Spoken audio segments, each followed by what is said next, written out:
And yet the scheduling continues. And we all know why. The Republican Party, inside the Beltway, establishment, whatever you want to call it, thinks they have to bend over backward to prove their fairness, that they are not all of these things they're alleged to be. And so they take every option, every opportunity to try to show these people, no, you misunderstand this. We're not racist, sexist, bigot, homo. There's no changing their minds. Those moderators last night didn't care a whit what these candidates really think about anything. You can tell that by the virtue of the questions. They didn't have any interest whatsoever in what these candidates thought. The only objective they had was to take them out. From top to bottom, the objective here was to take these candidates out, to impugn them, to discredit them, to destroy them, whatever it took in the eyes of the public to ruin their reputation, to mock them, to mischaracterize them. That was the sole purpose. But it's not just last night where this happens every day.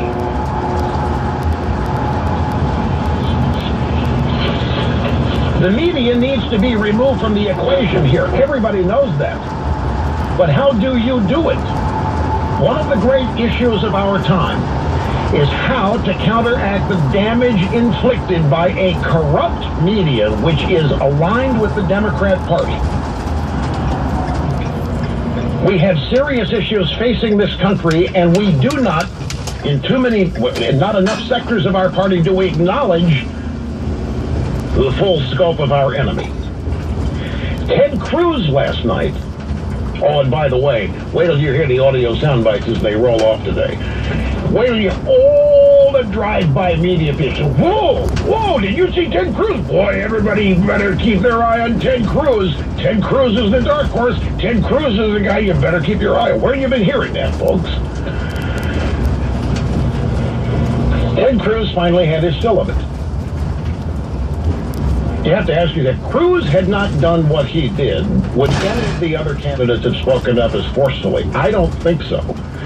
Because I think there's this built-in fear of going against the media, because the criticism is, you mean you can't handle questions in the media and you want to be president of the United States? Come on, you can't be serious. You need to toughen up. And that's the wrong way to look at this, because we're not dealing with tough questions here.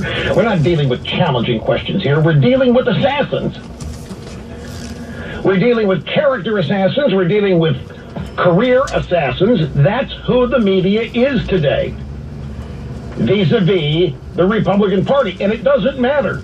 You can have all the nice guys in the world, the Mitt Romneys and whatever. You're not going to change their mind.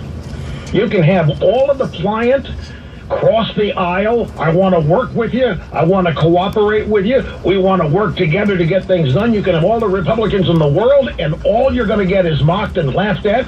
When you fall for the trick and try to sidle up to the media and the Democrat Party that way, they just privately laugh at you and talk about how they have you wrapped around their little finger. You can't impress them. You can't dazzle them. You can't change their minds about you, because they don't care to like you. They don't care to have you on their side. Their sole mission is to destroy you because of their quest for power, which is what this is all about. That's what politics is all about, is power. And they make no bones about it, and they don't care how it is they acquire it. If they have to tell a lie about Mitt Romney not paying his taxes for 10 years, if they have to tell a lie about Mitt Romney essentially letting an employee's wife die, and he didn't care about it because there was no help, they don't care. There's nothing that stops them, because they know they're never going to be called on it. Hillary Clinton's never going to have her campaign or her existence characterized as cartoonish. She is never going to have her criminal past and her husband's criminal past called up and have people reminded of it. It's going to be glossed over, and in fact,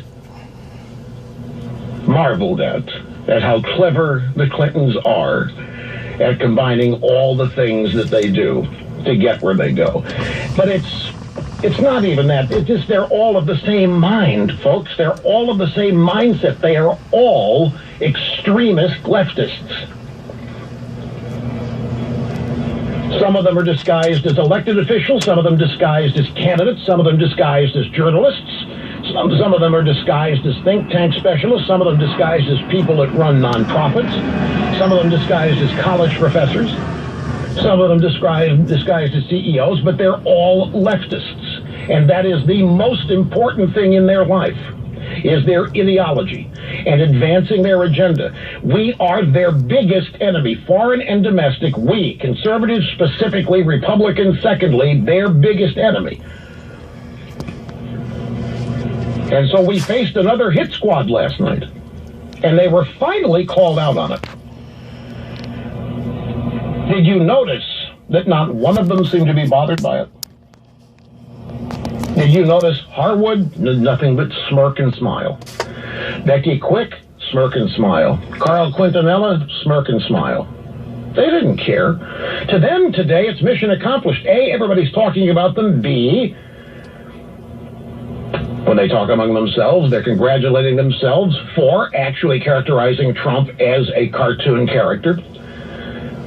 Ben Carson as being stupid and shallow. And on down the list. They think mission accomplished. Don't doubt me on this.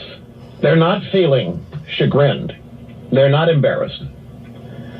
And all the drive-bys on TV that you see, and there are many of them condemning what they saw last night, that's for show. This is not going to cause one iota change in the media as per how they affect and treat Republicans. It isn't going to change a thing. That's why Republicans are now compelled to continue the behavior that they began last night. It is not a negative. After what everybody saw last night, it's not whining, it's not complaining to now consider the media as part of the opposition. It's not childish. As I say, it's not whining, it's not complaining. That debate last night exposed every fatal flaw of the media-moderated debate model. One of the great issues of our time, and it's now more pressing than it's ever been,